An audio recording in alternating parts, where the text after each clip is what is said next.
Actualité.cd, l'actualité de la RDC en continu et en direct. À ce qui concerne les priorités, donc en termes de ce qui doit être fait pour nous, organisations qui accompagnent les victimes des graves violations de droits humains,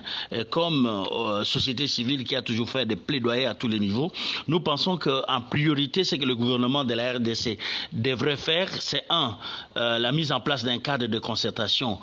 multipartenaire qui implique les victimes, les organisations de la société civile, les membres du gouvernement, les partenaires internationaux de la RDC intéressés par les questions de droits humains et aussi les questions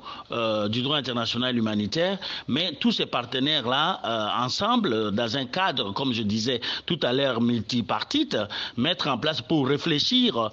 sur la manière dont les choses peuvent être faites correctement. Deuxièmement, c'est identifier les victimes, les vraies victimes, les victimes directes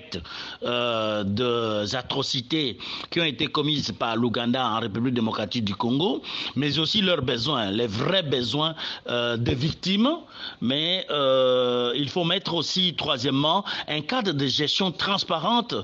multiforme, qui va impliquer plusieurs acteurs que je venais de nommer pour gérer ces fonds-là. Donc il ne faudrait pas que ces fonds-là soient gérés par le gouvernement seul, mais il faut qu'il y ait les gouvernements, il faut qu'il y ait les acteurs de la société civile, il faut qu'il y ait le représentant, les organisations des victimes, les représentants des organisations des victimes et aussi les partenaires internationaux de la RDC pour besoin de transparence et besoin de redevabilité, puisque nous savons qu'en RDC,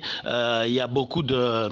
cas de détournement de fonds et il faut mettre des garde-fous pour que ces fonds ne soient pas détournés.